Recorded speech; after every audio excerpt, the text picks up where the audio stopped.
Well, good morning and welcome into First Things First. I'm Jenna Wolfe. That's the Hall of Famer Cris Carter. That is Nick Wright. And the 2018 NFL season is officially in the books, boys. And boy, what a season it was and what a book it was. A lot of words, a lot of pictures, so many angles from last night's game. You guys catch it? You probably saw it. Absolutely. Okay, good. Then let's just dive right in. I don't have my glasses today, but I see you, Jenna Wolfe. Super Bowl 53, old versus new. Tom and the Pats taking on Jared and the Rams. Not a lot of offense in this one, so we pick it up in the fourth. Tom Brady finding the diving Gronk to get it down to the 2-yard line. Next play, Sony Michel runs it in for the game's only touchdown. Pats up 10-3. Rams try to get going. Goff looking for former Patriot Brandon Cooks, but the play broken up at the last second by Duron Harmon. Next play, Goff again tries to find Cooks, but it is picked off by Stephon Gilmore. Still 2 minutes left in the game. Patriots try to run out the clock, but Sony Michel is just shy of the first down. What do? Well, you turn to Steven Gronkowski, who missed a 46-yarder earlier, nails this one from 41 yards out. Patriots go up 13-3. That would be your final. It was blue Gatorade, folks. We wondered on Friday. The New England Patriots are your Super Bowl champions. They win their 6th title in 2 decades. Julian Edelman, the wide receiver, your MVP with 10 catches and 141 yards. And that guy right there, Tom Brady, becomes the first player in NFL history to win 6 Super Bowls. Speaking of that guy right there, here's Tom Brady after the win. The reality is, you get in these games, you just got to find a way to win, and we played well in the end, and that's what we needed. Our players have come in, they've worked extremely hard. We've had our ups and downs over the course of the year, but in the biggest moments when we had to play our best football and compete the hardest, they did it. You just had to worry about one play at a time and just keep knocking at the door. And yes, it is about being resilient and just keep on working. And that's what our group did. It wasn't pretty, but I'll take an ugly win over a pretty loss any day. The thing that's so tough about all of this is that, the finality to it. Usually when you get a chance, if you go through some adversity, you can bounce back right away. This one's going to stick with you and just stings in your gut. And like I said, I'm still kind of numb right now, but I have so much love for these players and these coaches. And that's where, it really, it eats at you because you feel like you didn't do your part to help them. It kills. It's terrible. And, there are some good things you can take from it, but right now there's nothing. I mean, it's a game I wish I would have played better. I wish we would have played better on offensively as a whole. I wish I could have had a million plays back, but there's nothing you can do about it. You just got to learn to move forward. We kept sticking together. We stuck together as a family when we were up, and we stuck together when we were down, and that's the most crucial part. We stuck together on the downers, and we stuck together and came through and came out with this win. This is what it's about. Was it the most exciting game we ever saw? Not even close, but it'll go down as a win for the Patriots and a big win at that. Cris Carter, how were the Patriots able to get the win last night? The number one way was the defensive game plan that they came up with. And I don't know about you guys' telecast, but the one I watched didn't mention the defensive coordinator that put together the game plan. Because to me, this was like Bill Parcells when Bill Belichick was the defensive coordinator. And people went out of their way to mention it. But Brian Flores, who today will be introduced as the Dolphins head coach, he put together a masterful game plan where they attacked the protections that the Rams had. They figured out how they were trying to protect. They took them out of their run game. They dominated them on first down, put them in second and long situations, third and long situations, which ultimately they said that quarterback's going to have to win the game in Jared Goff. So how they went about attacking the quarterback and the offense of the Rams, I thought was the key to Tom Brady and Bill Belichick. We're going to give them all the credit. But that defensive game plan, when you score 3 points, I mean, how you going to lose the game? That's basically like pitching a shutout in an NFL game. So I thought what they did defensively, the repeated pressure from a number of different ways, 3 and out, the biggest drive for the first 8 series being 5 plays. Like, if you do that to one of the most prolific offenses that we've seen, this is exactly what they did to the greatest show on turf. Yep. So for me, that demolition right there was really special. See, it has to be about the defensive game plan because this is true. Of the 9 Super Bowls the Patriots have played in, fewest points scored. of the 9 points the Patriots have played in, biggest margin of victory. Yes. Think about that. Fewest points scored, biggest margin of victory. How can that happen? Because of what Belichick and Brian Flores, to your point, did. And while maybe the telecast wasn't talking about him, you know who was after the game? The players. You know who was after the game? Belichick, who did something he never does. Referred to him as our defensive coordinator. Belichick's been very stingy with the D coordinator title. Now, they and didn't the do GM that title. when they named him because they'd have to pay him. Right. That's what that's all about. Now you're going out the door. He's out the door. And he's like our even D on the coordinator. telecast, they say Bill Belichick called a really good defensive. It was all Belichick throughout the game. So Charles Robinson had a really good article on Yahoo that I think everyone should read. But in that article, he quotes a source close to the Patriots who says, Brian Flores has called this entire game. I promise you that.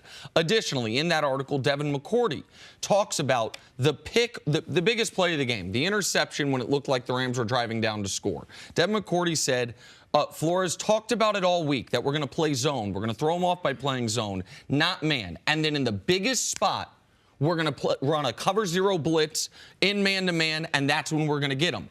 And that is exactly what happened. So the players responded to it. This was, of all 19 games the Patriots played this season, no game did they play more zone coverage. This was the changeup that we were talking about all week. What was the different wrinkle they were going to throw out there? This was a zone-heavy game where they found a way, and credit to the defensive brain trust as a whole, to take away not just the one thing the Rams like to do, but everything the Rams like to do, because so much of their offense is based on running the football and then play action pass. Well, there is no play action on 3rd and long. You're going to be in 3rd and long if you can't run the football. And Belichick said after the game, we doubled Woods, we trusted Gilmore one-on-one on Cooks, and Gilmore, I thought Gilmore was the best player on the field last night. I thought he was spectacular. And then that front, they had 5- and 6-man fronts, and they said, hey, this great offensive line from the Rams, let's see if you can run the football. They couldn't, and that led to Jared Goff looking as bad as he's looked in any football game since his rookie season. Are you surprised this was a defensive game? I think most people took either the over, or I don't think many people checked off 3 as their little Super Bowl box that they wanted to get. We all talked about how big these offenses were. Right, even if you take the under in the game, I think it was around 57, 58 points. 57. No one is thinking this, based on what we saw in 2018, what we saw the first couple months of the season, and Bill Belichick and Tom Brady after a bye week in the Super Bowl. We've seen the last couple Super Bowls. They have been explosive. Now, I wouldn't have been surprised, like we've seen the Super Bowl before, if that both teams sputtered in the first half. And then typically after that long halftime, then we start to see a bunch of scores and everything. But this was like an old-style Super Bowl that we've seen a long time ago. So it lets you know, regardless, Kansas City, Rams, all these high-flying New Orleans, you better have some defense come January or February, regardless of how much they change the rules. Because in the playoffs, as you can see yesterday, very little pass interference, very little roughing the passer. What about when we started the season and you couldn't land on the quarterback? Right. They were throwing the quarterback all around yesterday. So the emphasis on defense, it can't be lost. So it was on display in this game. And that's why it's obviously somebody's got to lose. But this was one of the best Wade Phillips games I can remember. The way Brady was constantly under pressure. I know he was only sacked the one time. Yes. But they did such a better job than the Chargers or the Chiefs were able to do at actually getting pressure. They found a way to stop the Patriots running game until that last drive of the game when the running game gashed them up the field to almost allow the Patriots run out the clock. I thought Wade Phillips' game plan was brilliant. And I guarantee you, if you'd have said to Wade, you're going to allow 13 points, he signs up for that in a heartbeat. He probably signs up to allow 21 points. Yes. The offense just could not get anything going. And then the one time they did, when they had to have something going, they had back-to-back play. The first play to Cook, that could have been a touchdown. I know that I'm not talking about the one. I'm talking about the play before the interception. That I understand his arm was held, and I get the safety came over the top. He got his hands on the ball. He dropped the ball. This is the best play. He drops the ball before the safety hits him. This is the best pass Goff makes all game. Yeah, and that's got to be a touchdown. He delivers a dime there. That changes the game. But also, Sean McVay in this offense going forward, we know that Jared Goff, his quarterback rating was 30 points lower without Cooper Kupp. This offense was different without Cooper Kupp. Belichick he explained to you what they are. So I'm going to double Robert Woods. I'm going to put my best defender on Brandon Cooks because he's not going to be able to dominate him. They don't have a tight end. They don't have a third receiver. So it's going forward. That was the problem with the Rams in this game. They couldn't get off of going to those guys and try to make other guys play a role. That's what Belichick does. He makes you play left-handed. That's what we thought coming into the game. Stephon Gilmore would guard one of the receivers. They would double the other one. Where would the tight ends be? Where would the backs be out of the backfield? They made them disappear. Great game plan by New England. Lowest scoring Super Bowl in NFL history. We'll have so much more on this game. We'll talk about Brady and Belichick and their legacy. Eric Mangini will be out here. Coming up, though, on the Rams side, did Sean McVay get exposed last night? That's next on FS1. And you can always check us out on the Fox Sports channel on SiriusXM. We'll be right back after this. We'll get to Sean McVay in just a second, but first, big highlights from the game. Third quarter, Patriots D-back Jason McCourty comes across the field, prevents Brandon Cooks from scoring the touchdown. One of many big plays. McCourty's not supposed to be in the play. He's on the backside. Goff couldn't set his feet and put enough on the throw. He comes to him late down the middle. The ball begins to flutter a little bit. McCourty gets there. And this is the reason why New England, typically, you don't give them credit. They got guys on that back end that make plays week after week. Fourth quarter now, Rob Gronkowski with a spectacular diving catch in between two defenders to set up the game-winning touchdown. This will be the story of Gronk's career. In the biggest spots, in the biggest games, who do the Patriots go to? Who does Brady trust? I mean, and this was the best throw Brady made all night. The Rams were in a bit of disarray pre-snap, running over to cover him with Corey Littleton. And they still, I mean, he's still close on him. It takes a perfect throw and a great catch, and both have. And Gronk, not nearly the athlete he used to be. I wouldn't be surprised after seeing him lumber up and down if this wasn't his last game. Later in the fourth, now Stephon Gilmore and Deron Harmon knocked the ball out of Brandon Cook's hands to prevent the game-tying touchdown. It's good defense. I feel like Cook. Man, you got to catch this ball. Don't give me that old mess. Oh, guy Gilmore's coming over. Deron Harmon. No, man, you got to catch this ball. This ball hits his hands. Watch it hit his hands before they contact him. All right? Now, you got to be able to make your left arm go free of him because he was holding his left arm. Take a little loop and get your left hand up under that ball. All right, more from this game now. So the Rams had the second-best scoring offense in the league this year. Scored next to nothing last night. Rams averaged nearly 33 points a game this season, managed just 3 points last night. Gained only 260 yards of offense, converted just 3 third downs the entire game. Needless to say, not a winning formula. Here's head coach Sean McVay on what went wrong. You know, there's really no other way to put it. You know, I'm pretty numb right now, but, you know, definitely I got out-coached, and I didn't do nearly good enough for a football team. We were supposed to win this game, you know, but we didn't. They made more plays than we did, and, you know, it sucks, you know, because, like I said, this is what you work for, to play in this game, to be on this stage, and then when you feel like you ain't did enough to help your team to, you know, to win that and be a part of, you know, success, you know, it just make you want to, you know, work even harder. It kills. It's terrible, and you know, there are some good things you can take from it, but right now there's nothing. I mean, it's a game. I wish I would have played better. I wish we would have played better on offensively as a whole. You know, I wish I could have had a million plays back, but there's nothing you can do about it. You just got to learn and move forward. All right, so Jared Goff mentioned it about the offense. Let's stick there. What happened to the Rams' offense last night? Well, number one, their offensive line got destroyed. They had no type of running game. And no type of running game, you can't support your quarterback. They're very, very limited being able to throw the ball. It's like, well, wow, man, this is the Rams. They've never been limited. No, they are limited.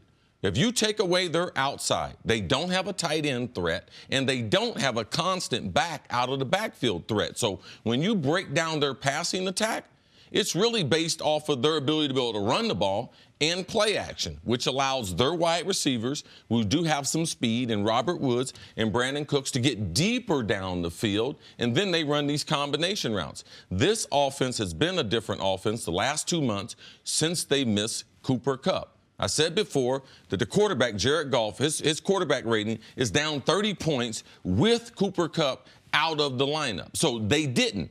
Sean McVay did not replace his productivity or call plays that would replace that part of the offense. So for me, they have to be more versatile offensively. They have to get the tight end involved. The same way we talk about the Dallas Cowboys, the way you concentrate on their running game and Amari Cooper, it's the same way with the Rams. You have to have a third receiver if they're going to continue being their dominant formation would be one running back, one tight end, and 3 receivers on the field. If that's going to be your staple of your offense, you have to be able to do things to get the ball down the middle of the football field. If you look at them, how many times did they try to get the ball between the hashes? Not a whole bunch. It's the easiest way to throw the ball in the NFL. That's why Tom Brady throws it that way, and they have to make it a little more friendly for the quarterback who really struggled. Listen, it's not all on the quarterback, obviously, but what we saw last night was when he doesn't have the advantages that he's had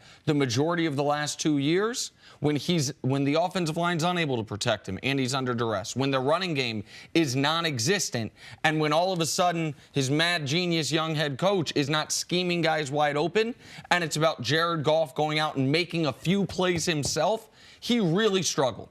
In the first 3 quarters of the game last night, he completed 9 passes for 95 yards. In the fourth quarter, he actually got something going until he ended it with that interception. And all year long, the Rams, despite all the pre-snap fanciness that they do, we know what they've been about. Todd Gurley running the football, them getting in 3rd and manageable or 2nd and short, even better, and using play-action pass to dice you up. The play-action pass game was non-existent yesterday, and they didn't have a counterpunch. And C's absolutely right in that they took away their outside receivers. And on Friday, I thought it was really interesting. We did long shot MVP picks, and Coach Mangini picked Josh Reynolds because he thought if the Rams were, it was a long shot, obviously, yes, but if the Rams were going to win, it would That's be what because they have to do. They have to have that slot receiver come in there and do his best Cooper Kupp impersonation. Instead, Josh Reynolds targeted 7 times, 3 catches, 28 yards. Like, there was nothing they could do that scared you. And when you talk about they don't have a back that can catch out of the backfield, that didn't used to be the case. That was a huge part of Todd Gurley's game. In the playoffs, Gurley, 3 catches for 7 yards, or 4 catches for 7 yards, pardon me. That and C.J. Anderson, is not going to be a threat catching the ball out of the backfield. The Patriots were very comfortable saying, we're going to dedicate guys stopping the run. Most of the game, we're doubling Woods, we're singling Cooks, and Belichick said after the game, you can only double so many people. So this is what we're going to do, and if one of the others can beat us, then we'll have to adjust, and they didn't have to adjust. We're going to spend a lot of time talking about Todd Gurley, or the lack thereof, in a little bit. But when you have a game that comes down to so much defense like this, how much of this is the fact that Sean McVay got outcoached? You mentioned this is not all on Jared Goff. Did Belichick just see what was happening and help sort of defensively outcoach Sean McVay? Well, for one, we need to be the first show to stop saying Belichick. Brian Flores ran the show. Belichick wasn't calling that defense. We just all of a sudden, we're just going to give him credit for everything. He wasn't calling the defense. Brian Flores, as you mentioned in the article in Yahoo, it talks about what he meant to that defense, and those players talk about him. Sean McVay didn't adjust to what they're doing. He couldn't get. And it's kind of like a point guard. You got a star shooter. You got to get him the ball. You got to get him the ball close to the bucket. We need to see the ball go through the net so you can start to get a rhythm. He couldn't get Jared Goff in a rhythm. He couldn't call a play. He couldn't get in a formation where he could get his star player to get that rhythm, to see it go in, that they start to have some confidence. And that's what you expect out of your offensive coordinator. That's what you expect. We saw the impact since Sean McVay's been hired on Jared Goff. And he could not help the kid in this game. The difference between Jared Goff and Tom Brady, at this stage of Tom Brady's career, he was on a run-dominated, defensive-dominated team. That's how they won those first couple of Super Bowls. And that's what they needed last night, just part of the game for Jared Goff, so that he could get his feet up under him and get some type of confidence going. And Belichick also said after the game, he said the way the Rams have killed you is these explosive plays. We talked about it all week. He said they had over 120 over the season explosive plays. Now, I'm not sure how the Pats define explosive plays, but assuming that means 20-plus yards, they had one play like that the entire football game. Like Belichick said it afterwards. We wanted to see if they could just methodically drive down the field on us. We felt good about our chances in that spot. Belichick also mentioned before the game, Sean McVay mentioned that him and Belichick have been in communication, texting, because Belichick said he watches every Rams game. He watches every big play that they make offensively, and you can see that intel, that attention that he had been paying for the Rams. September, October, people thought, man, New England, they're bad. They're 3-5 on the road. They've been blown out 3 times on the road, lost by 10 points on the road. Belichick could see who his opposition potentially would be, right. And when they got to Super Bowl 53 yesterday in Atlanta, he had a game plan for McVay. All right, let's take a break. Coming up, did Julian Edelman deserve to win Super Bowl MVP honors? That's next on First Things First. Listen, I know you don't want to hear about it, but 66% of men, 2 out of 3, lose their hair by age 35. When you start to notice hair loss, it's too late. That's why 4 Hims is here to give you the chance at correcting that bald spot or receding hairline before it becomes a real problem. Fact, it's easier to keep the hair you have than to replace the hair you've lost. Don't become a statistic. Try 4 Hims. Here's your solution.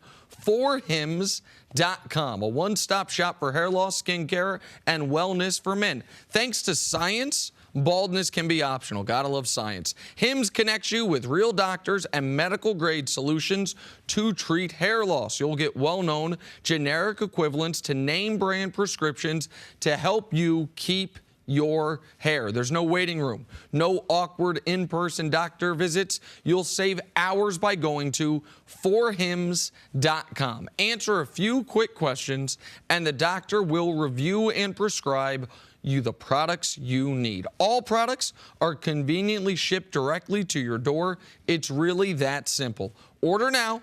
Our listeners get a trial month of 4Hims for just $5 today. Right now while supplies last. See the website for full details. This would cost hundreds if you went to the doctor or a pharmacy. Go to 4hims.com/first. Spell it out now, F-I-R-S-T. That's 4Hims, FORHIMS.com/first. 4hims.com/first. In 13 days, the greatest event in motorsports is back. The Daytona 500 kicking off the 2019 NASCAR season February 17th on Fox. I got to go to the Daytona 500. I got to make that happen. It's fun. Time now for Say What? It was loud but fun. Rob Gronkowski had 6 catches for 87 yards in the Patriots Super Bowl win with some new hardware coming to Gronk. Well, let's just say he has an interesting way of counting his rings. Say what? Because I only had 1, but now I have 3. I'll tell you how. Tell us how, Gronk. Oh, are we live right now? Yeah, we're live. All right. So my friends and I, we were chilling, and I only played half the season the year we got number 2. So we were hanging out, and we all decided I have 1.5 rings because I only played half that season. That one, the time we won it the second time. And they said that rounds down for some reason to 1. And they said if I get 2 rings, that means I get another ring, I'll have 2.5, and that rounds up to 3, baby. So there you go. I got 3 rings now, baby. Woo! That's not how rounding works, but I understand Gronk's sentiment. In Gronk's math, it works that way.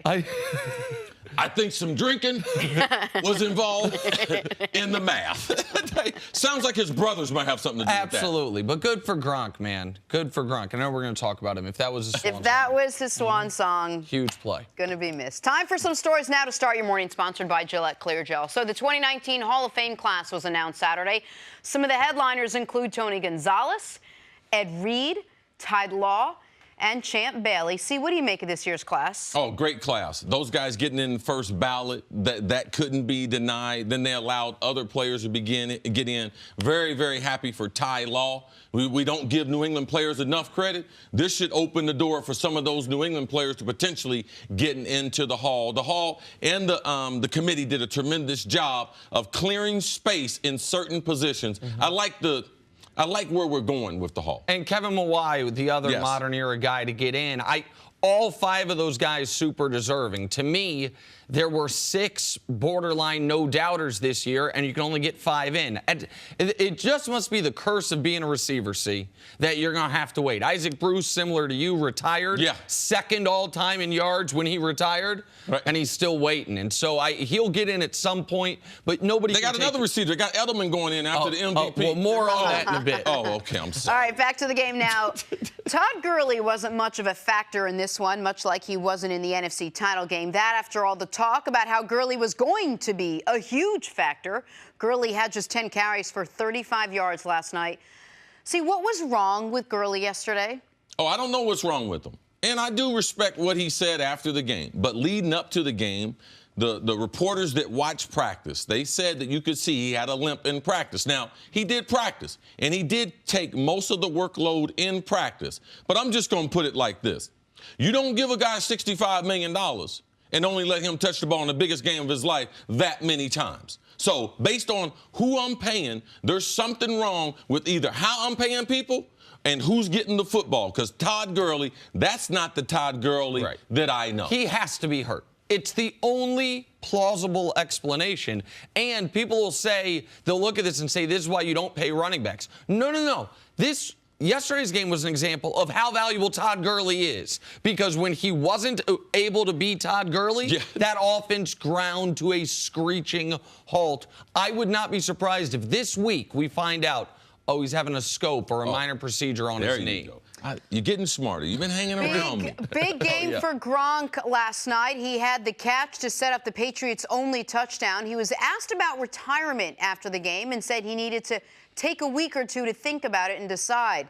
See, what do you think? You think Gronk might retire after this? Anybody that tells you they're going to take a week or two to go into another profession means they already got their mind made up. So I wouldn't be surprised. Man, his body has taken a pounding. He's won 3 Super Bowls, but he has paid for it. He's still a very, very young man. I don't think Gronk can play at the level that he was used to playing at, so I wouldn't be surprised at all if Gronk called it quits. I think right now it's probably 75-25 in favor of this was his last game. And if it was, it wasn't a vintage Gronk performance, but he had a vintage Gronk play that set up the game-winning score. In my eyes, even with the shortened career, he's a no-doubt Hall of Famer, one of the best tight ends we've ever seen. And I think he'll have a successful post-career career. The Patriots... As long as they don't do that math thing. Yeah, no. If he better get a job with okay. Somebody else got to count his money for him. All right, finally, Julian Edelman had a big night on the biggest stage. He caught 10 passes for 141 yards and was named Super Bowl MVP, just the 7th wide receiver to win that honor. Pretty big comeback after missing all of 2017 in the first 4 games of this season. Here is Julian Edelman on his big night. Yeah, I'm getting to live out a dream, so it's pretty surreal right now. I think everything happens for a reason. I was always taught as a young boy that, you always just got to work hard, work as hard as you can, put in the extra time, and we'll see where it goes, and worry about what you got on your plate at that time. And, that's what I've tried to do. He's a fighter, man. That kid, I'm just so proud of him. He's been a incredible player for this team and the playoffs, and he just cemented himself, again in the history of the NFL for what his accomplishments are. How about Edelman, Gronk, and Brady? You add up their ages. It's 236. They are old veterans. It's over 100 that all is, combined. It's a lot. See, how impressive was Edelman last night? He was very impressive. But if you look at New England and what they do, that position has always brought out the best in all the players. If you go back all 6 of their Super Bowls, you calculate who's going to be in the slot, who's going to be in that position, that being a running back, that being a tight end, sometime Gronk or others. That is the position in that offense. Every offense has certain spots that are highlighted.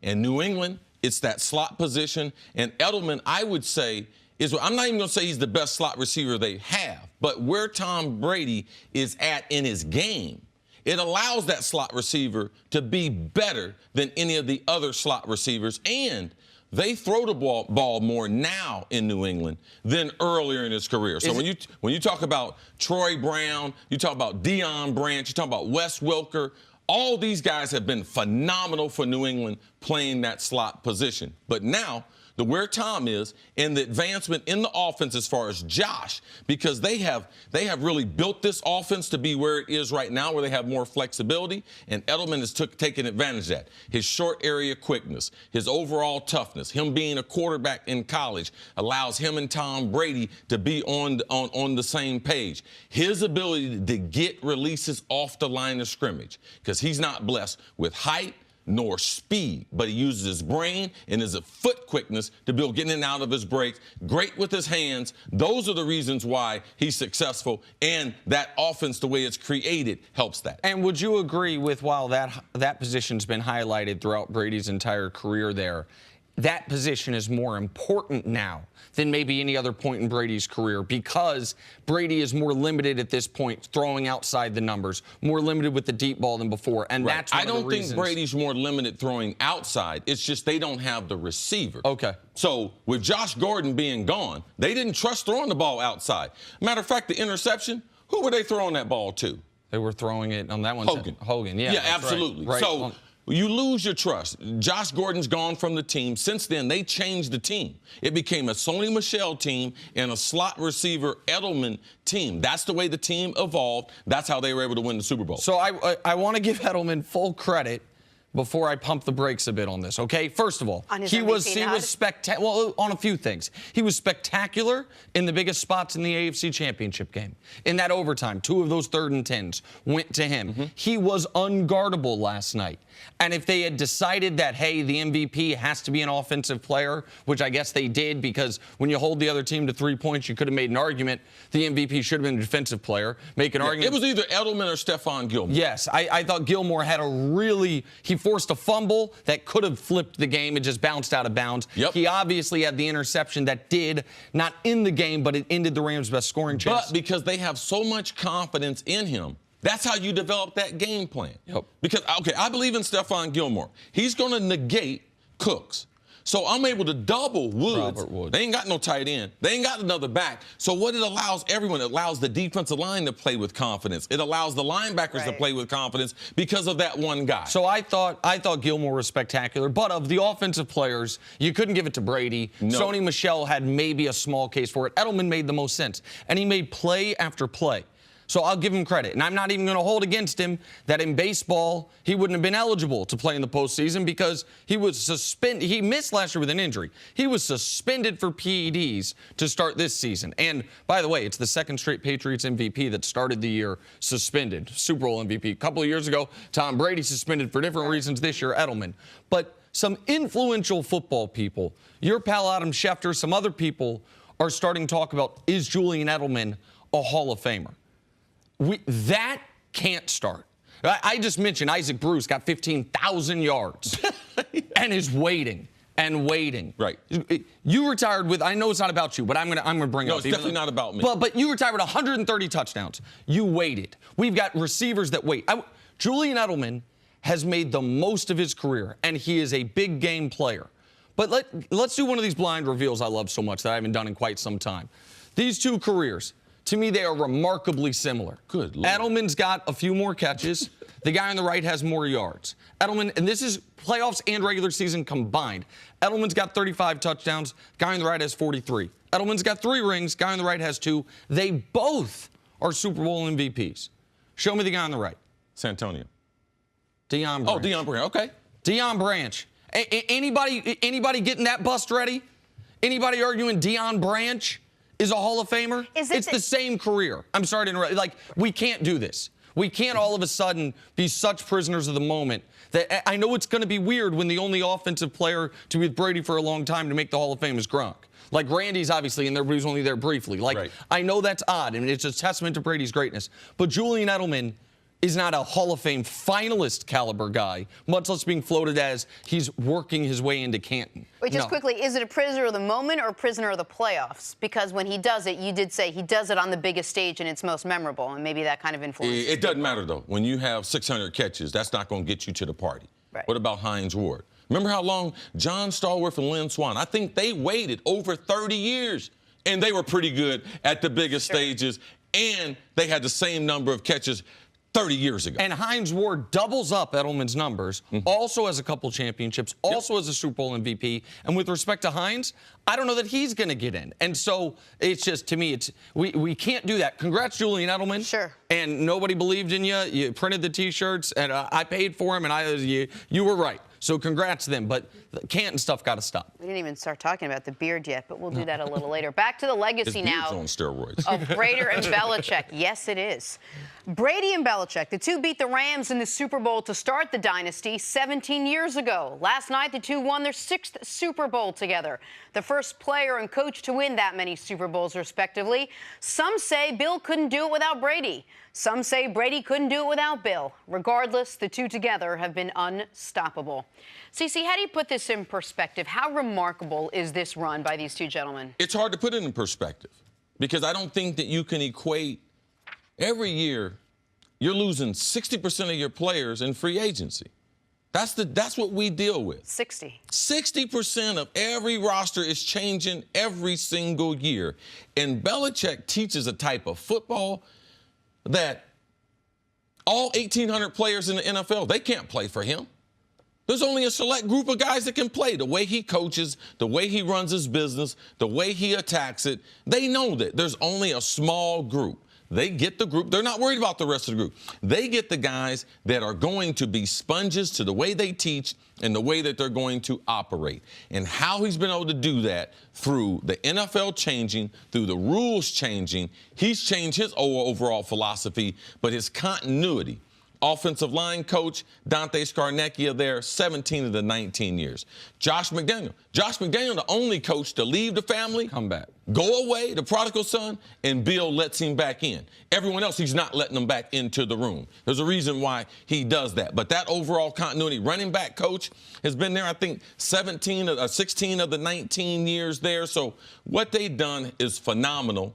Them believing in Tom Brady, and how they got those first 2 or 3 Super Bowl wins with a running game, dominant, very, very physical, a dominant defense, and great special teams. And now we go back to Super Bowl 6. They go back to the original way that they won. They didn't throw the ball up and down the field. They were ball control, great special teams. We're going to hold the team down, and we're just going to play more solid physical football. So it's remarkable to me. I haven't seen anything like it. And the NFL is built to prevent it. Yes. This is why, to me, this is... Right now at Park Avenue, they're going through the schedule for next year. Right. Man, they go on Thursday nights. They go on Monday nights. They getting ready. They're going to play in every possible time slot. So it is set up. You're picking last in the draft. You're going to have the worst and the toughest schedule of all the teams. So it's set up for you to fail. And the league is set up for everyone to go 8-8. Like, this is the parity league. This is the greatest dynasty in the modern era. Like, and it's the only, if we want to remove the modern era, it's the only true long-term dynasty like this that didn't have built-in structural advantages. So how did the Celtics win 8 straight and 11 of 13? They were one of the first teams to really welcome in multiple black players. They had Bill Russell. They had a structural advantage. UCLA, how did they do it? Well, they were able to, let's just say, acquire the best player in high school basketball every single year. Tennessee women's basketball, UConn women's basketball. There's such a limited pool of super elite young female high school basketball players. For a time, Tennessee got all of them. Right. Now UConn was getting all of them. So they had structural advantages. Patriots ain't got no structural advantage. Patriots don't have something built in. People are like, oh, it's the division. They win the exact same percentage of games out of division as in their division. Their structural advantage is Belichick's brain and the culture there and Brady's undying commitment to getting better, commitment to health, commitment to extending this as long as possible. It is totally unprecedented. And I can say with confidence, this in the NFL, over a 2-decade span where they won 3 of 4 to start it, and now 3 of 5 on the back end, we will never see something like this again. Did what you saw last night change which one of these two needs the other one more? Clearly, Tom Brady's a bit on his decline, even though he was I've been in the NFL locker room, so it's not fair to ask me. No player's going nowhere without no coach. All What right? about the other way? Yeah, I know who Tom Brady is. I know how he evolved, and you need all those things. And don't forget the Kraft organization. Because Belichick's not who he is, and Brady's not who he is if they don't have RKK there. RKK, that's Robert Kenneth Kraft. One of the first times Chris and I were ever on TV together on somebody else's show, I think it might have been on The Herd, and this exact question came up. And I was adamant, not surprising, that it's the player, and Chris was adamant it's the coach. What we've seen since then, over the last 2 years, most notably what we've saw in the AFC Championship game and the Super Bowl, to me, that softens my stance greatly. It sure feels to me like, while Brady's the greatest quarterback I've ever seen, the secret sauce in New England starts with Bill Belichick and trickles down from there. Good stuff. Take a break. Coming up, more from the Patriots Super Bowl win next on First Things First. Back here on First Things First, talk about an appropriate guest, former head coach Eric Mangini, who spent a good deal of time in New England. Morning, guys. Good morning. Coach, great to have you. Happy Monday. Thanks. Got a lot to talk about. Let's talk about the game first and foremost. Super Bowl 53. Let's call it old versus new down in Atlanta. Tom Brady and the Patriots taking on Jared Goff and the Los Angeles Rams. Not a lot of offense in this one. Let's pick this up in the fourth. Brady finding the diving Rob Gronkowski to get it down to the 2-yard line. Next play, Sony Michel will punch it in for the game's only touchdown. Pats up 10-3. Rams trying to get something going. Goff looking for former Patriot Brandon Cooks, but the play broken up at the last second by Duron Harmon. Next play, Goff. Hey, let me find Cooks again. This time, picked off by Stephon Gilmore. Still, though, 2 minutes left in the game. Patriots trying to run out the clock. But Sony Michel comes up just short of a first down. What are you going to do? You turn to Stephen Gronkowski. Missed a 46-yarder earlier. This from 41 yards out. Nails it. Patriots go up 13-3. That would be your final. Julian Edelman is your MVP with 10 catches, 141 yards. Tom Brady becomes the first player to win 6 Super Bowls. Here he is after the win. The reality is, you get in these games, you just got to find a way to win, and we played well in the end, and that's what we needed. Our players have come in, they've worked extremely hard. We've had our ups and downs over the course of the year, but in the biggest moments when we had to play our best football and compete the hardest, they did it. The thing that's so tough about all of this is that, the finality to it. Usually when you get a chance, if you go through some adversity, you can bounce back right away. This one's going to stick with you and just stings in your gut. And like I said, I'm still kind of numb right now, but have so much love for these players and these coaches. And that's where, it really, it eats at you because you feel like you didn't do your part to help them. We kept sticking together. We stuck together as a family when we were up, and we stuck together when we were down. And that's the most crucial part. We stuck together on the downers, and we stuck together and came through and came out with this win. This is what it's about. My favorite part was when Gronk showed you that this was up, and then also that this part right here was down. Vintage Gronk. All right, Coach, let's break it down. How were the Patriots able to beat the Rams last night? Well, I heard Andrew Whitworth after the game talking about the fact that the Patriots played more zone than they had all season. And just in hearing that quote, that made me think this was the wrong way to approach it. It doesn't matter how much man or zone the Patriots have played all season. Those season-long statistics and tendencies, they don't matter. It matters. It doesn't matter to the Patriots. No. It matters as far as people looking at it, but being inside the room, that they're going to use that information to be able to formulate a game plan that's not going to look like that. Yeah, it's how, from an offensive perspective, it's how they're going to play you. It's your weaknesses. It's your strengths. It's not about the other games that came before it. And you have to be able to go into that game and adjust to that. Okay, that's one part of it. And just feeling that they let the Patriots dictate the game. And instead of taking some of that back and dictating the game, and offensively, you control personnel, shifts, motions, tempo, all those things you absolutely control. And I felt like there should have been more pressure on the Patriots defense. So how could they have done that? I would have liked to have seen some no huddle at some point in the game. The problem with that was they couldn't generate first downs. In their first 8 series, the longest drive was 5 plays. But which I totally get. But come out one series and give it to them. You know what I mean? And who knows if it was up tempo, if that would have generated some more third down, just some kind of change of pace. Coach, what about them taking their time outside the huddle. Now, in the telecast, Tony Romo thought that he was playing a chess game because the headset goes down at 15 seconds in the play clock.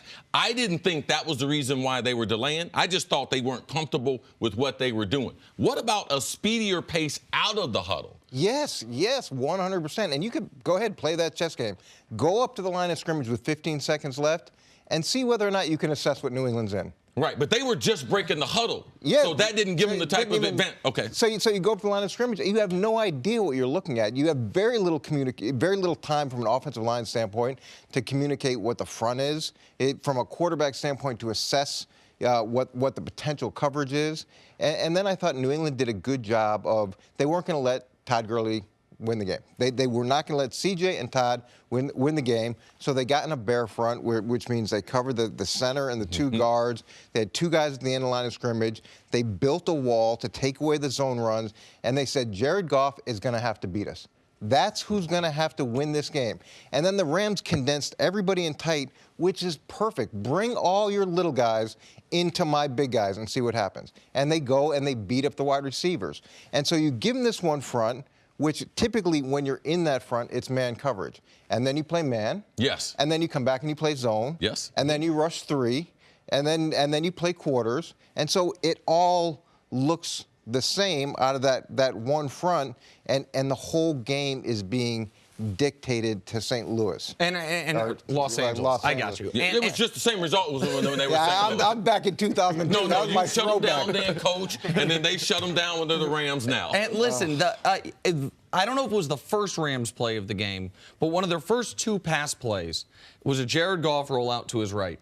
And the guy he was trying to throw to just got obliterated. Crushed. You saw it as well. Okay. So the biggest problem with rolling him out, they thought, okay, we're going to move the pocket. But when the quarterback moves outside the pocket, there is no pass interference. Contact. There's no right. And so the game changes. But it was exactly what Coach said they would do. He said they're gonna. As soon as they try to do that, they're gonna. You called it butch the receiver. Yep. And I saw it. And as soon as that happened, I was like, oh, that ain't great.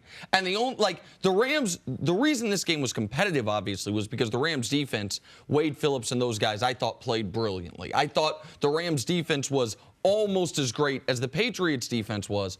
But the other thing they were able to do was, see, you made the point a half dozen times last week, and it was an important one. The Rams might have had the most underrated offensive line in football this year, maybe the best. Last year, all 5 starters, all 16 games. This year, all 5 starters, all 16 games. And that front, not only did the Bear front prevent the running game from getting going, but they were at Jared Goff's feet the whole game. And one thing we know, for as good as Goff has been when he's got time, when things are going well, the 28th ranked quarterback in football this year under pressure, and that even dropped off more precipitously once Cooper Kupp went out. If you can get pressure to him, that offense falls apart, and that is what they were able to do consistently yesterday. So do we come back down to earth a little bit now with Sean McVay and this, this like new approach to offense? Did it take a little bit of shine off of McVay and how the league saw him this season, what you saw last night?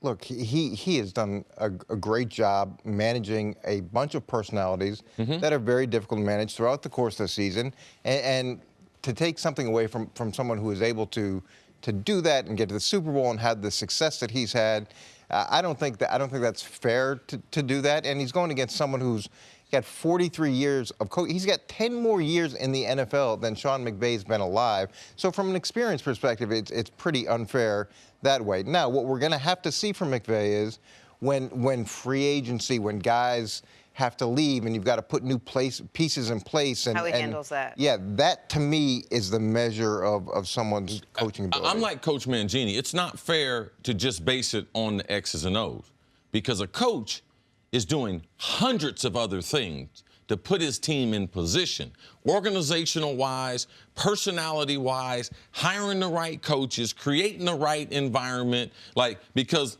a head coach is like a general. But the assistant coaches are like the lieutenants are going to get the soldiers to march out the plan.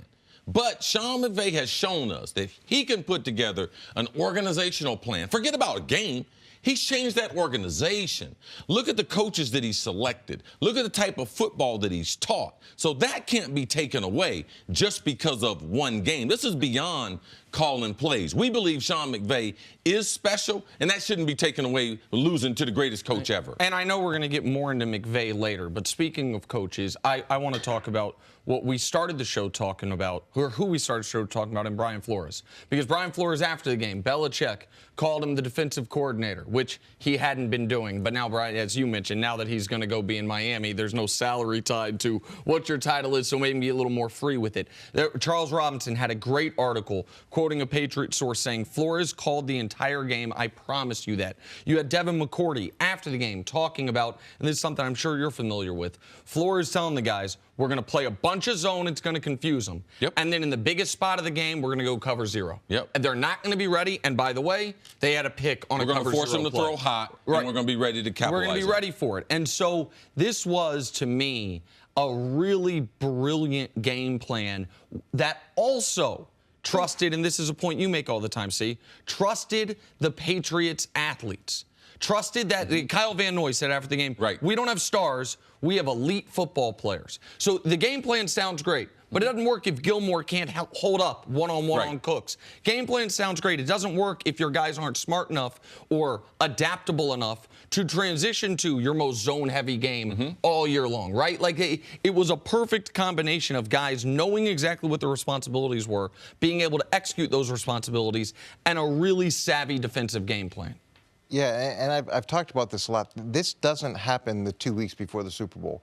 This happens in OTAs. This happens in training camp. This happens throughout the course of the year, and it always comes down to the playoffs where other teams try to adjust because their best pitch, the thing that they do well, and you hear guys say, we do what we do. Great, congratulations. You do what you do until someone else does it better, and then you go home. And New England, what they do is have the flexibility to adjust to whoever the opponent is.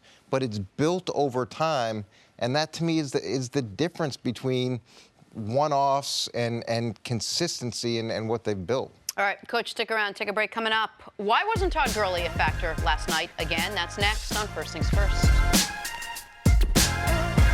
World featherweight champion Leo the Earthquake Santa Cruz puts his belt on the line against Rafael Big Bang Rivera live February 16th on Fox and the Fox Sports app. Back to the Super Bowl now. So Todd Gurley wasn't much of a factor in this one, much like he wasn't in the NFC title game. So many questions leading up to the Super Bowl about why Gurley wasn't used much and how the game plan was going to go through him come Sunday. And yet, same story. Gurley had just 10 carries for 35 yards, leading some to wonder if he had been slowed down by injury. He was asked if anything was wrong after the game. No, I was fine, man. I felt good. Kind of had a break low-key the last 2 months, so it's cool. I mean, we do the physicals and all that stuff tomorrow, but I'm fine, though. So when I first heard this, I didn't understand the answer. I'm fine, but there was no explanation why he wasn't big a part of the game plan, which he probably should have been. What did you make of Gurley's lack of productivity, Coach? Well, Cris brought up a good point earlier. It's tough to get a lot of carries when you're making so few first downs. And did I think he would be more a part of the plan? Yeah. Do I think he should have been more part of the plan? Yeah. And what makes it tough is when they're loading the box the way that New England did, and when they've got everybody covered, and it's one or two, it can be very easy to take a step back and say, hey, we got to do something differently here.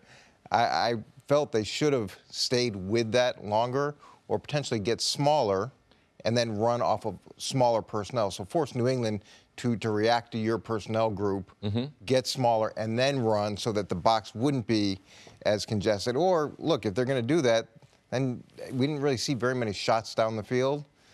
Try to loosen him up and then come back to Gurley. But for him to have only 10 carries when the numbers are staggering, right? At 15 carries in terms of their wins and losses. Yes. 20 touches, 18-1. Yeah, look, my goal would have been to at least get to 20 touches and see whether or not the probability stays the same. Also, for as great as the Patriots defense has been this year and in this playoff run and in the Super Bowl in particular, I think it's fair to say one thing we have seen them struggle against is the screen game to talented running backs. It's one of the reasons you thought the Kareem Hunt loss was so big for the Kansas City Chiefs because of his ability as a pass catcher. Even with Damian Williams out there, he hurt him in the second half.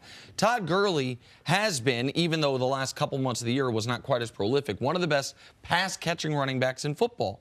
They threw to him once, and it was a check down. It's not like that was a designed screenplay. That was everyone's covered, I'm about to get sacked, let me throw it to the running back. If he's healthy, that has to be a part of the game plan. You know you can't run screen games to C.J. Anderson, and I fully believe we're going to find out. He mentioned it. You got a physical tomorrow. That's today. I would be shocked if we don't hear he's having some type of procedure, some type of clean out, some scope to his knee, because you're right that they didn't have a lot of plays. But he touched the ball in the first play of the game for the Rams, and then he was not on the field for the second or third series of the game. It was C.J. Anderson. He then got back on the field in the fourth series of the game. His best run of the night was negated by a questionable holding penalty, but that was later in the game. He has to be hurt. It's the only way it makes sense. And he was great in the Cowboys playoff game. Great. He had I think he had 18 carries. What was it? 7.2 yards a carry. Yeah, 16 for $115 against the Cowboys. So maybe something he got tweaked at the tail end of that game. Then in the New Orleans game, he had the drop early, or 2 drops early. One led to a pick. So he wasn't fully healthy, and his confidence was a little shaken there. But for him to only have 11 touches in this game, that's one of the reasons, the biggest reason why, is the Rams' offense was not like itself at all. I'm just going to refuse to believe it. Refuse to believe what? I refuse to believe that he's healthy. And the reason why is, why you give him $65 million earlier this year? Well, you didn't have to give him a contract for 2 years, Coach. So I give him $65 million, so I'm going to get to the biggest game in franchise history. He's only going to touch the ball 11 times. That's why, to me, I know that there's something wrong with him. You don't have a great player like this get to this stage. Just like last year. What about Malcolm Butler in the Super Bowl? We knew something was wrong with that, why he wasn't playing in that game. He was in uniform and on the sideline. Todd Gurley indoors, inside the Mercedes-Benz Dome there. He's on a bike. He's doing extra stretching. That's not a normal routine for one of the elite players that we have in the league. So even if they were trying to have a system where they were going to utilize both players, him and C.J. Anderson, the other players wouldn't be on the bike. This is not a routine. I've watched Todd Gurley play. I watched him play at Georgia all 3 years there. I've watched him play in the NFL. That's not something he normally does on the sideline. So for me, I know there's something wrong with Todd Gurley. I know he's not 100%. Most of the players out there aren't 100%, but they normally admit it. And the Rams and Todd Gurley aren't admitted. So if he went out there in the first series and then he was out, but then he went back in, obviously the Rams know something. Do you think they adjusted accordingly? The way they used C.J. Anderson, did it look like that was the plan going in, since they must have known what they were going to get out of Todd Gurley? Well, I don't think they necessarily knew what they were going to get out of Todd Gurley. And this information really needs to come out on Todd's behalf. Otherwise, you've got a guy that comes up small in big games. Right. That's going to become, hey, he's great during the regular season, but in the big games, you can't count on him. This guy comes up small. And so now let's see whether he has an injury. Now, if he has an injury, they could have some other problems, because there's a lot of gambling that goes on in these games. And if they said, hey, Todd Gurley's healthy, and he really wasn't, and they were hiding that information, that's a whole nother problem for a lot of people. And I think that's why for some reason or another, this is my speculation, obviously. I'm not reporting on anything, it's my speculation. I think it's pretty clear Todd Gurley was hurt. And I think it's pretty clear, for one reason or another, the Rams did not want to put him on the injury report. Well, because he was, for one, if you're practicing, if you're 100% go at practice, you don't have to be on the injury report. Now, as far as what treatment and everything you're getting, that don't have to be on the injury report. But if you're able to be 100% participant in practice. Now, I can be 100%, me and Coach know. But Coach know I ain't 100%. So I will get the reps, but I'll be going at a coach speed. I won't be going at game speed type of intensity in practice. And I'm just surprised that if the way that he's taking it in stride, hey, I'm fine. You would think if he only got 10 carries and he was really fine, he'd be hot about only getting 10 carries. And he'd be hot about what happened in the NFC Championship game, too. As well. Mm-hmm. But there seems to be an acceptance to it, and maybe that's his personality, but I don't know a lot of guys that don't want the ball. This guy's the offensive player of the year in the league last year. Like, I mean, this guy is the most important piece of their offense. Not Cooks, not Whitworth, not Jared Goff. It's him. And you saw their offense the last couple weeks look pedestrian. One of the big reasons is they didn't have their best player for all intents and purposes in Todd Gurley. All right, Coach, we'll see you a little bit later on in the show. Coming up, is Julian Edelman's playoff prowess playing him into the Hall of Fame? That's next on First Things Adam First. Schefter. Yeah, alliteration. Stop spreading lies, man. We will get to Julian Edelman's Hall of Fame buzz in just a second, but first, third quarter. Last night, Patriots D-back Jason McCourty comes across the field, prevents Brandon Cooks from scoring the touchdown. See, should he have caught this one? I would have called it. It's a high standard. All right. Well, what other standard I'm supposed to have? I don't know. I'm a tick beneath Hall of Famer. Like, should a But I don't know a tick beneath that. All right, see, hold on a second. Chill for a second. You asked me. You didn't ask yourself. I understand, but I'm asking you in this perspective. Should a number one receiver catch that ball? Can't we all just get along? I would have called that. Fourth quarter, Gronk That's the most with a important spectacular diving catch in between two defenders to set up the winning touchdown. See, you think you could have caught this ball? This is Brady's best throw of the night. Brady's best throw of the night. Was called it, of course. And Gronk in the biggest spot of the game comes through once again for the Patriots. The Patriots ran the same play, same formation 4 times in a row. This time, they caught the linebacker getting over to Gronk. Late, see him coming over. Brady saw that, knew he had him on the seam route, picked him apart. Patriots went empty backfield with 2 tight ends and a fullback on the field. Rams couldn't get lined up. Got the matchup they wanted. Later in the fourth, Stephon Gilmore and Deron Harmon knocking the ball out of Brandon Cook's hands to prevent the game-tying touchdown. Should have had that. This was the easier of the 2 catches. This is the best throw Jared Goff made all day. Brandon Cooks changed the games if he's able to bring this one down. Man-to-man on the outside, best matchup he had all day. Best opportunity for Rams offense to put a touchdown on the board. And the very next play, after his best throw all night, Goff makes maybe his worst throw all night. Ball gets picked, game essentially over. More from this game now. Julian Edelman had a big night on the biggest stage. In a game with so little offense, he was the one go-to consistent weapon for Tom Brady. Caught 10 passes for 141 yards, and then was named Super Bowl MVP. Just the 7th wide receiver to win that honor. Pretty big comeback after missing all of 2017 and the first 4 games of this season. Cece, how impressive was Edelman's performance last night? He was very impressive, but this is the way New England's done business for a few years, operating, trying to dominate from a slot receiver, getting him in a matchup where he has a 3-way go on a defender that has leverage either inside or outside. They love that matchup. That position in the offense has been the dominant position since Tom Brady has been the quarterback. Going back to Deion Branch, Troy Brown before him, Wes Welker, another. They had Hernandez. They put him in the slot. When Gronk was healthier, they put him in the slot. It's the featured position inside that offense. If you're a wide receiver and you go to New England, that's the position in the offense that you want to play.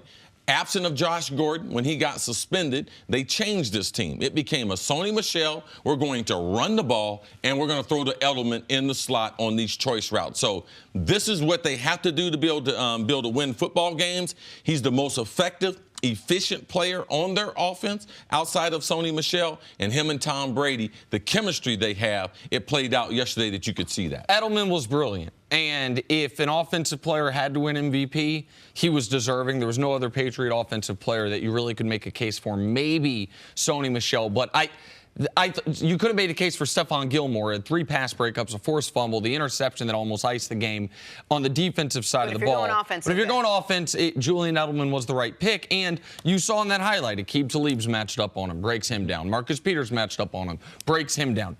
Nobody can take anything away from Edelman's performance in that football game. But this all of a sudden narrative that I remember when it started with Wes Welker too, which is Wes Welker a Hall of Famer?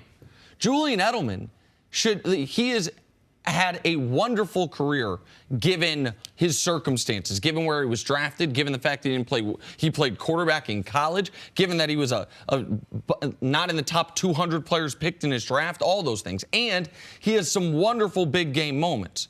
But you can't make even a semi-credible case that he's a Hall of Famer. I can show you guys a blind reveal. Bruce Arthur, the great columnist, pointed this out on Twitter. I thought it was perfect. Here's Edelman's career. That's playoffs and regular season combined. 35 touchdowns, 6,800 yards.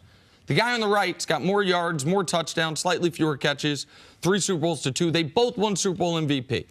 Show me who the guy on the right is, please. One of the people C mentioned earlier, Deion Branch. Anyone making the argument Deion Branch a Hall of Famer? No. Like Isaac Bruce just had to wait again. How many yards he has, C? What? 13,000? 15,000. Yeah. 15,000. Retired number 2 all time. 15,000 yards. Julian Edelman's numbers are almost identical to Dwayne Bowe's career numbers. Dwayne Bowe's my guy, former Kansas City Chief, but nobody's making a bust for Dwayne Bowe either. Like, we can't be prisoners of the moment. And while he has been very good in big games, and I think there is people almost want to put another Patriot offensive player in the Hall. Because Gronk's going to be there, I believe. Yeah. We know Brady's going to be there. Yeah, when Brady gets there, they should put the slot position. And we'll have rotating busts for all the guys that have played there. We'll do it like on a weekly basis. Edelman, because he's the most recent, we'll give him Sundays. Yeah. Okay, because that's our day. But that's the only reason this guy got 30 touchdowns. I think in my top 2 seasons, I think I had 30 touchdowns in them 2 seasons. That's great. Like, you can't have 30 touchdowns playing this league 10 years and be in the Hall. Wait, like, I think you might be onto something, C. No, seriously. The slot receiver. John Madden says they're going to talk. And then have the little listen, side bus we've come right up with there. the technology that when John Madden said that in his speech, the bus talk at night, we've come up with the technology. The bus are going to talk in the future. John Madden has one now. It talks. So you can go there, ask him questions and everything. So you're going to have the revolving bust of the receivers. The slot bus. Yeah, it's going to be black, white, and then we got Hernandez. He'll rotate in there too. That's what we're going to do for him. So we got Troy Brown the first week of the month. Deion Nate Branch Burleson, the second week. Stop. All right, you played in the league. You don't know nothing about the Hall of Fame. Stop saying Edelman. Hey, Schefter, you're my boy. Stop that mess, man. Stop that propaganda, man. Such a good idea. All right, I really think you're onto something, though. You can talk to your people. What's the? I forget his name. I apologize. The real Dave big Baker. guy, Dave Baker, who knocks on doors. Yeah, Dave Baker. What's Edelman's too small? He can fit in Dave Baker's pocket. All right, time now for Put a Grade on It, sponsored by CarMax. Sticking with Edelman, 10 catches, 141 yards. May or may not get into the Hall of Fame on a rotating basis. No, he's not getting in, Jenna. Rotating basis. Rotating No. basis. I used your theory. Nick, put a grade on Edelman's night. Well, despite everything I just said, A+. Edelman was excellent last night. Yeah, he got an A+, absolutely. He mastered A+. it, but he can't teach the class. No, listen, Edelman was great, and he was the Patriots' most dynamic offensive weapon. And Brady threw that one pass early to Hogan, first pass of the game, got picked off, said, you're out of the game plan. Edelman, Gronk when we need you. I thought Edelman was fantastic. A+. Yeah, it was good. It was A+ good. as well, see? That's funny. I'm not into pluses. You get A. All right, that's good. All right, take a break. Coming No, I up. take some off because you got the roid suspension. Hey, let's do that. Could last night His face have looked been swole during the Gronk's game. last game How in the about NFL? that? We're back after this. Edelman missed If the he was first in quarter. baseball, he couldn't get in the Hall. Well, he also couldn't have played in this game if Let he's me in get a baseball. P sample after the game, and then I might reconsider with your 30 touchdowns.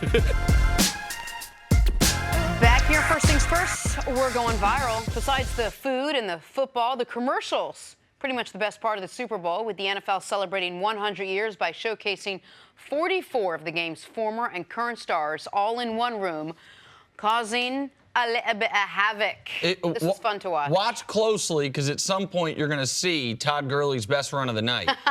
Unfortunately for him, he's wearing a tux.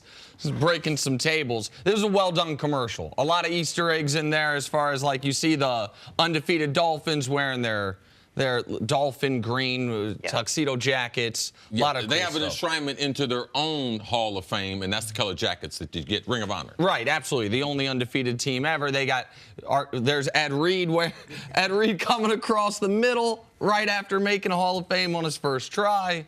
The great Jim Brown.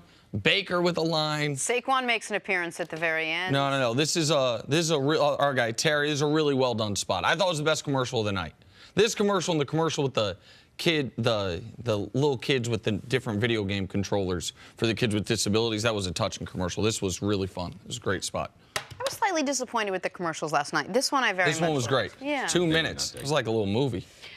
Time for some stories to start your morning, sponsored by Gillette Clear Gel. The 2019 Hall of Fame class was announced Saturday. Some of the headliners include Tony Gonzalez, Ed Reed, Ty Law and Champ Bailey. See, what'd you make of this year's class? I thought it was a great class. I like the fact that Kevin Mawai, offensive lineman, gets in. Those linemen are hard to get in. Ty Law, I thought should have gotten in before. I'm glad he gets in. It shows those New England Patriots, him with 3 Super Bowls, deserve to be in. And Gil Brandt, the scout, he gets in. Gil Brandt, good friend of mine for a long, long time. A guy behind the scenes, has drafted so much talent. He knows so much about football. Having him in the hall, I believe, is the right thing. All those guys deserving. When you have 3 first-ballot guys like Champ, Ed, and Tony, you know there's going to be some guys who should be in but aren't in yet. Isaac Bruce still waiting, and Tom Flores. I mean, he's been waiting 30 years, it seems, but Tom Flores at some point should be in as well. But no issue with any of these guys. And it was nice to see a lineman get in. And it maybe opens the door for Steve Hutchinson, who's also one of the finalists to eventually get in at some point. The Rams averaged nearly 33 points a game this season, but managed just 3 points last night. Needless to say, not a winning formula. Sean McVay said he got outcoached by Bill Belichick. CC, what went wrong for the Rams? Well, they didn't have enough variety in their offense. And Coach Mangini brings up a good point because their strength was playing 1 tight end, 1 running back all year, 3 wide receivers, and bringing them into close splits. That's not the way to play against New England. They went into the game plan. They didn't change that up. So in doing that, New England had a huge advantage, and New England is a running football team. This year, when they ran the ball, they were a winning team. When they ran the ball more than 20 times, they were 14-2. Yeah, I think 14-2 when they're running the team. Dusty's got my stats. Okay. I messed it up. No. They're a running football team. They are not a throwing football team since they lost Josh Gordon. They morphed into that team late in the season and in the playoffs. And they were undefeated when Sony Michel had at least 100 yards. He didn't quite get to 100 last night. I got you, see. The other thing that happened last night is the Rams' offensive stars weren't stars. The offensive line got manhandled. Brandon Cooks had 2 chances for touchdowns. One on a great golf throw there and the other on a more questionable golf throw. Both times hits his hands. He doesn't have it. And then Todd Gurley, as we've talked about, basically MIA. Tough to, you don't want to be held to 3, but tough to score a lot when that happens. Big game for Gronk, though. He had the catch to set up the Patriots' only touchdown. Last night marked his 3rd Super Bowl victory as a Patriot. He was asked about possibly retiring after the Super Bowl. Take a listen to Rob Gronkowski. Tonight, it's about celebrating with my teammates. And that decision will be made in a week or 2, down the future. Because tonight, that's what it's about, is celebrating with my teammates. And that's what I'm worried about tonight. We're going to have a good time. Bill told me he's partying tonight, so it's going to be good. I'm going to take the under on Bill partying. Can I do that? Well, that's not exactly how it would work, okay, but sure, no problem. Sure. Not surprised either. CC, could we ever see Gronk play, obviously not to this level, but do you think this was his last game? Yeah, I think it is. After last year's Super Bowl loss, what did he say? Don't know what I'm going to do. Anytime that I get into this retirement type speech, when a person says, I'm going to take a week or 2, that means they got a decision already made up. If you put a time restraint on when you're going to make that, compared to, I'm going to take some time off, I'm going to see how my body recovers, talk to my trainers, talk to my family. No, he said, about a week or 2, I'm going to make this announcement. I believe he's made his decision. I believe we've seen the last of him. This game has taken a toll on Gronk. He's not the same player. Doesn't have the same speed down the field. Doesn't have the same variety in his route running. He's very limited right now in what he wants to do. Still a dominant blocker. Still could play football for several more years. But he wouldn't be a great player, and I think that's the thing that forces him out of the game. And I think it's 75-25 in likelihood that this was his last game. I don't think it's definitive, but I think it's more likely than not. The Patriots will miss him now. Not just on those big plays like we saw there, the catch to get it down to the 2-yard line, but on his ability to turn them into the dominant running team that they became this year, his ability as their best offensive lineman into the line blocker, that is very hard to duplicate. And the fact that he is a consistent mismatch. On this play, you saw the Rams in total disarray. Yes. You saw 58, Corey Littleton running over to Gronk at the very last second. The Patriots had, as you mentioned, they'd gone 3 straight plays or 4 straight plays where they had a really odd personnel to have no one in the backfield. They had 2 tight ends, 2 running backs. They ran a formation that they very seldom or ever run. Yep. Just to see how they were going to line up and play him the Rams. The Rams decided to play him in man-to-man. The first couple times, he goes away from Gronk. Gronk was running the same route. This time, the linebacker comes over late. Brady just needs that little bit of time, take advantage of it, puts him down inside the 5-yard line to set up their only touchdown. The Rams had personnel out there that screamed, we're running the Patriots, pardon me, had personnel out there that screamed, we're running the football. James Devlin is on the field, and the backup tight end is on the field as well. Yep, Dwayne Allen. Dwayne Allen, thank you. Both of them predominantly are blockers. Right. There's no threat to catch the football. And if they do catch the football, you're tackling them immediately. And the Rams couldn't match up with it. They were confused by it because they had a run-stopping personnel out there. They throw the ball 3 straight times out of empty there, and Gronk makes the huge play. So he will be missed. But I also think it can't be that fun. I'd imagine it's not as fun for Gronk anymore. Your body hurts. You're not as prolific. You're not getting a lot of those Gronk spikes because you're not scoring as many touchdowns. And you know you're not as dominant as you once were. And he didn't meet any of the incentives that were there. No. So the money, it's not like the money's going to be there. How big of a drop-off was it for Gronk this year from what you saw this season? I mean, Gronk was in the conversation as one of the greatest tight ends ever. Man, you split him out, man, he could run any route, man, especially in the middle of the field, seam routes. He just can't do that anymore. He's not the threat. They moved him outside in the Kansas City game. He runs a fade pattern against an all-pro player. He runs a slant against one of the best defenders. So Gronk is a special football player. That part right there, you can only do that for so long.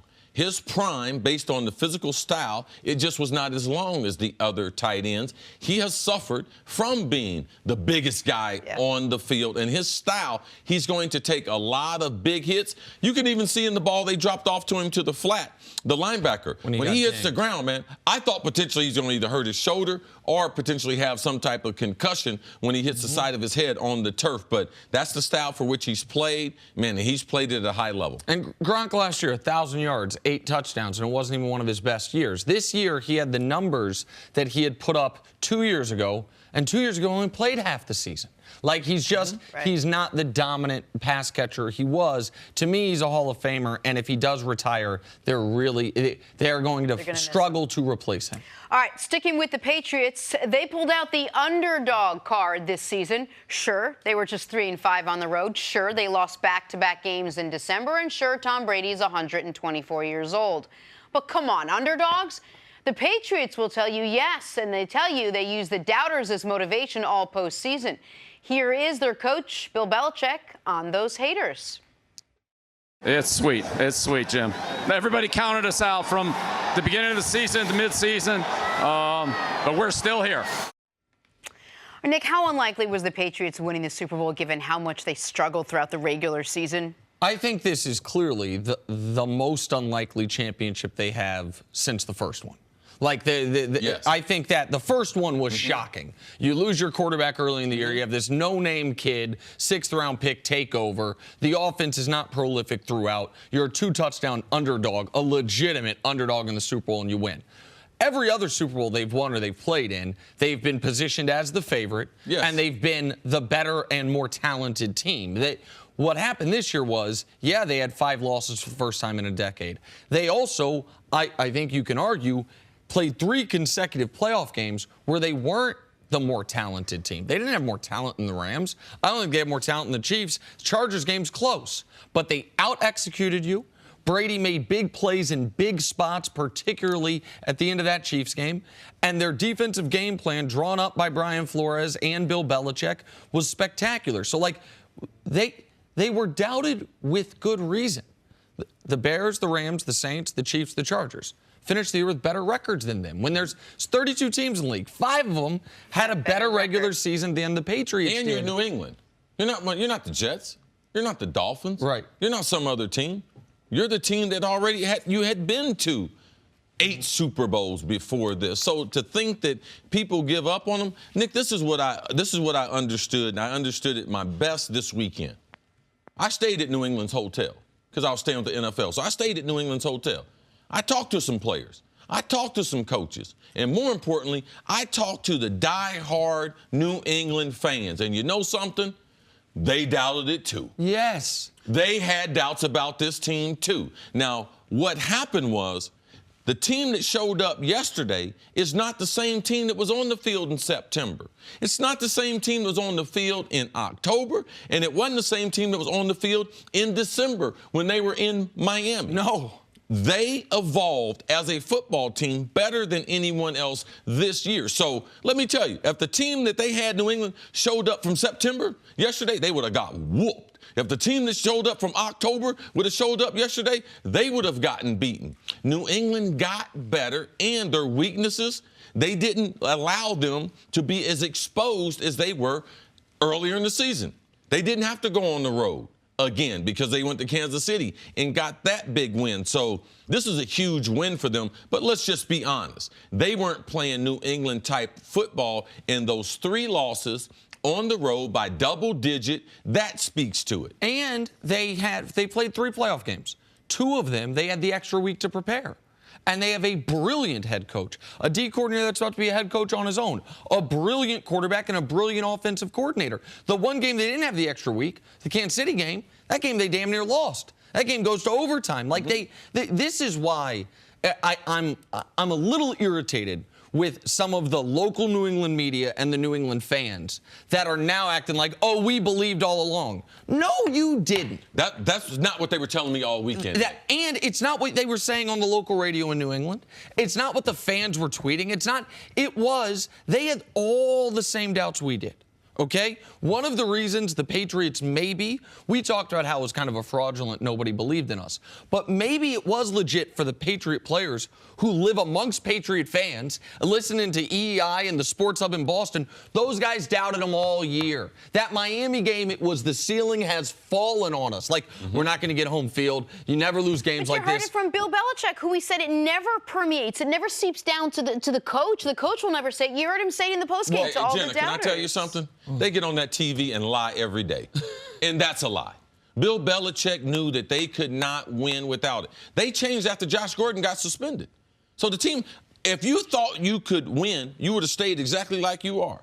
They changed. This is a dominant run team. If they don't run the ball 20 times, they're not going to win. That's what their record showed. So they're not the same team. They evolved, and they realized this is not good enough to be Super Bowl champs. So that part, I got a great deal of respect for. And one thing that I will admit that I misjudged, and I think a lot of people misjudged, is how good this defense actually could be and was. I was late to the party on how good Stephon Gilmore had played all year long. Till at the end of the year, I'm like, wait, PFF says he's been the best corner in football? Yep. And because they don't value guys the way I think the traditional stats do. Like Chandler Jones, for example. Double-digit sack guy, they said we can deal without him. They value more of a system defensively.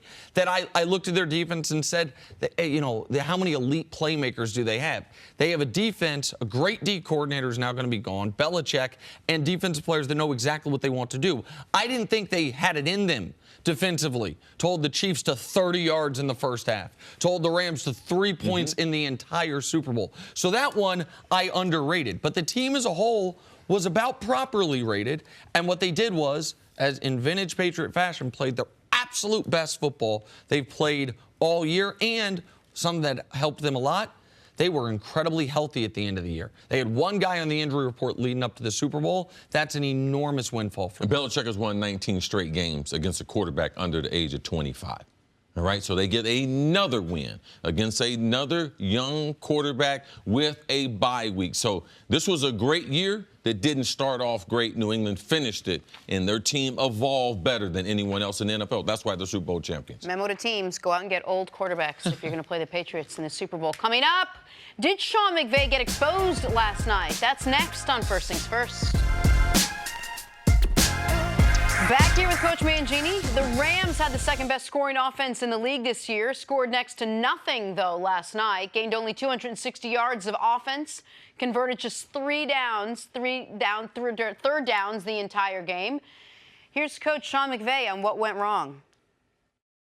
There's really no other way to put it. I'm pretty numb right now, but, definitely I got outcoached, and I didn't do nearly good enough for a football team. We were supposed to win this game, but we didn't. They made more plays than we did, and, it sucks, because like I said, this is what you work for to be on this, play in this game, to be on this stage, and then when you feel like you ain't did enough to help your team to win that and be a part of success, it just make you want to work even harder. It kills. It's terrible, and there are some good things you can take from it, but right now there's nothing. I mean, it's a game. I wish I would have played better. I wish we would have played better on offensively as a whole.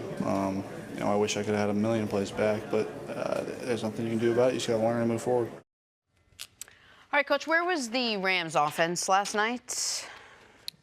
Well, look, the whole idea of being out-coached and I think is a little bit unfair. I think going into this game, he was at a distinct disadvantage anyways, just because of the volume of experience that Bill had and the staff had and the strength of the Patriots staff. And we saw over and over again what Bill can do with time.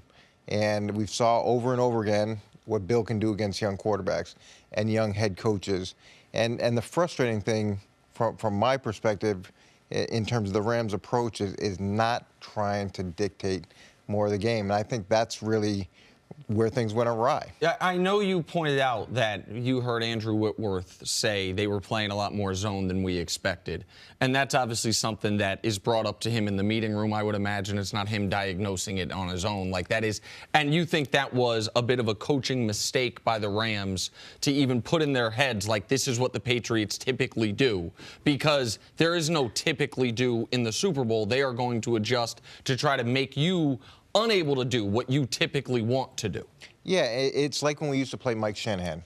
One of the most difficult things about Mike Shanahan is he was going to attack us the way that we attacked them. He was going to exploit your weaknesses. He was going to find the one thing that you did really poorly and design a whole game plan around it, and he was going to take control of the game. And you had to take a step back, disregard all the other film, use the film to evaluate the players, but not the scheme. And then you had to go into the game and say, okay, if we get this, this is going to be our approach, okay? This is the A game plan, and then you had a B game plan, and even to some degree, you had another set of core plays that you've run throughout the course of the season that you could go back to. And it just felt, Sean talked about never being able to get into a rhythm as a play caller last night. To me, that's where the experience versus inexperience comes into play. When Sean McVay sits down to look at film, he's going to say what? Oh, the Patriots did this to us that I wasn't prepared for. What would the bulk of the this be? There's going to be a bunch of things because there's not one thing the Patriots do. The Patriots figured out their pass protection. As you said, they went to the Bear Eagle front to be able to cover up guys. They also had more guys standing up than the Rams were used to, so you couldn't tell who was a linebacker, who was a defense. He will know that, man, Brandon Cooks was getting a lot of single coverage. Woods was getting double covered. But when I don't have a back coming out of the backfield and or a tight end, I'm playing a very, very limited offense. And when you look at it from an offensive line standpoint, how could they stop the penetration? They had 60 offensive plays, 27 of those offensive plays, they either had 0 yards or negative yardage. It starts offensive football with protection. All right, it stops with negative plays. So I can't have defenders in my backfield. So that's what he should be looking at. He should be looking at how they could have secured the passer better and how. How do I generate a first down? How do I get my guys in a play to be able to get them in rhythm? And when he watches these 60 plays, he's going to be disappointed in the job that he did or the lack of job that he did for his quarterback coach. And some of it is being able to pressure the whole field, whether it's the wide receiver screen, come back with the jet sweep, change the tempo, go to no huddle, some things that they can do offensively to put the pressure back on New England. Maybe it's a personnel group that you haven't used throughout the course of the year just to bring out in those first 15 plays. So New England's got to go back to their bench and talk about what are we going to do if they come out in 10 personnel again? Or what are we going to do if they give us this gadget formation again? Give them some things to talk about that the Rams are doing as opposed to, hey, this is what we're getting, fellas, which is what we talked about. Now we're going to adjust and we're going to show man and play zone. We're going to show pressure and drop 8. A great example of that was what New England did late in the game with Gronk. They had Gronk as a tight end, but they flexed him out about 5 yards. They knew they wanted to go to Edelman. They lined up in the same formation 3 or 4 times. The key to it was they had James Devlin on the field, and they also had Dwayne Allen on the field, who both of these guys are predominantly blockers, one a fullback and one a tight end. And they kind of went to a hurry-up offense, no huddle, picking out the matchups. It's a run formation, but they decided to throw. That's how they got Gronk loose in the secondary and got the ball inside the 5-yard line. They had that formation when the game started. They knew they were going to go to it late in the game. Sean McVay didn't have a plan B, a plan C, and a plan D. That's what good teams always have. They were absent of that last week. And as is often the case, when an offensive line plays really well, we don't talk about it much. We talk about how smart the coach is, how good the quarterback is. And when an offensive line plays poorly, we start talking about, hey, is Sean McVay overrated?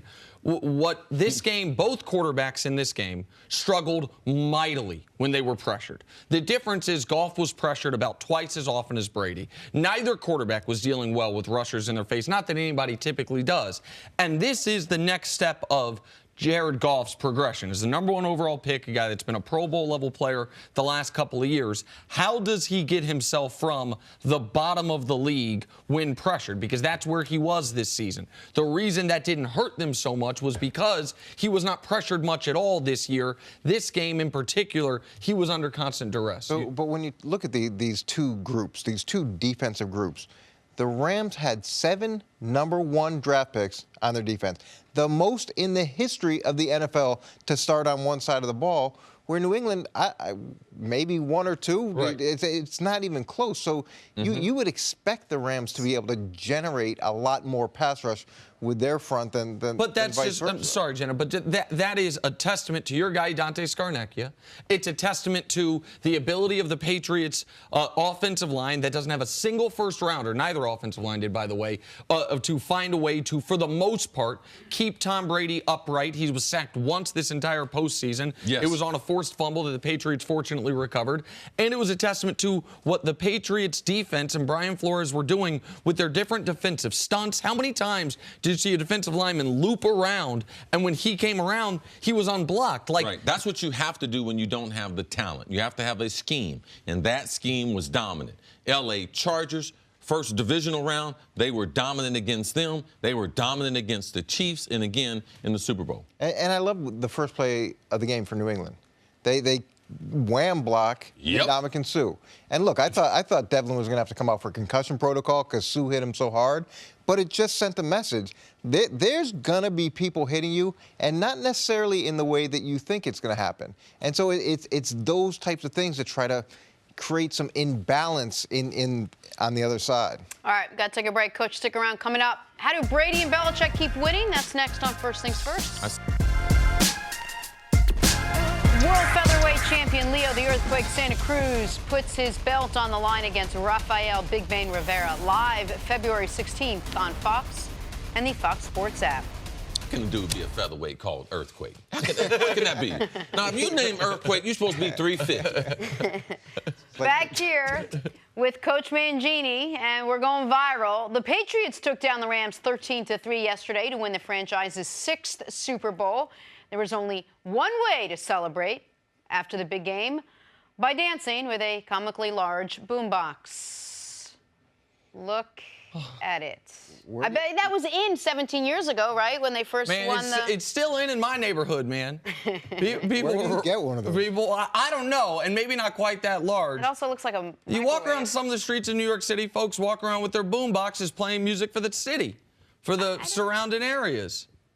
That is, you're right, Jenna, comically large. Do we think it's actually playing? Oh, I think it is playing music. You can see the little light lit up on the side. I like that. It's like an Alexa wrapped around a large microwave, basically. Who was holding it? Who's holding that in that picture, guys? Dusty. I'm not sure who that is. My apologies. That's fine. I don't know. Way to take the conversation to a great place. Look, I want to know who had it so I can reach out to him and see how I can get one. That's all right. My bad. The rest of you guys want to be without one? So all right. Back to the legacy of Brady and Belichick. The two beat the Rams in the Super Bowl to start the dynasty 17 years ago. Last night, the two won their 6th Super Bowl together. The first player and coach to win that many Super Bowls, respectively. Some say Bill couldn't do it without Brady. Others say Brady couldn't do it without Bill. Regardless, the two together have been unstoppable. Coach, you were a part of this for a while. How remarkable is this run? It's remarkable, and I'm definitely from the school that Bill couldn't do it without Brady, and Brady couldn't do it without Bill. Yes. And they needed each other. And being there with Tom when he first started, there were some teams that Tom probably could have gone to and gotten cut, and just based off of where he was developmentally. And it took a guy like Bill who develops young players, who will put time into people to see that. And he came such a long way from year 1 to year 2. And then the flip side of it is, look, we know Bill's record without Tom Brady as a head coach is 1 winning season in, 5 for 6 years. So the marriage works. And the fact that these two guys are essentially the same people they were when it all started, to me, is a big reason. So regardless of fame and money and success and all the things that tend to change human beings, they take the consistent approach. They work the same way, and it's hard to find that in stars, and it's hard to find that in human beings that are as successful as they have been. It's what the entire NFL in the modern era is designed to prevent. Is this long-lasting success, a dynastic run in a salary cap era where the entire league is supposed to go 8-8, where the team that wins has the last pick of the draft, they have the toughest schedule, everything's built against a long run like this. But I think it is instructive to go back to a couple decisions that were made at the very beginning, one of which was controversial and the other was certainly not conventional. The controversial one was Robert Kraft's decision to trade away draft picks to bring in Bill Belichick, who was not considered some can't miss. He wasn't no young Sean McVay, right? It wasn't. You remember this quite well. Can't miss. They were People ready to were run mad us out of town the day we showed up. Right. And then the next year, okay, drafting Brady, fine. But you guys kept 4 quarterbacks, right? That was Davey, I think, was our 3rd that year. And so there was something that was seen when nobody keeps 4 quarterbacks. These days, some teams don't even keep 3, but nobody keeps 4. And it's not like, oh, well, we have to. We spent such a high draft. 6th-round picks get cut all the time. If either one of those decisions doesn't happen, these two men don't come together and have this run. And I totally believe that if you split them up, it's not like, oh, well, Brady would still have had 4 and Belichick would have had 2. It's not like they separate of each other. They necessarily would have won any, much less 6. They combined is what made them so potent, and both of them never being satisfied. Both of them having the mindset that you could tell last night during the awards celebration when Brady was asked about, coming back, and he was like, he was asked, what motivation do you need? And he saw the confetti falling, and he said, this. Like, what more motivation could you need than this? That is a perfect storm of coach-quarterback greatness, and it's why they've been able to go on this run. But just like any other relationship, there are going to be critical times. At the beginning, how you establish that relationship, what's going to be your communication. When you get certain critical decisions, when you have a relationship, you're married, significant relationships, some person has to be in control to pull the trigger.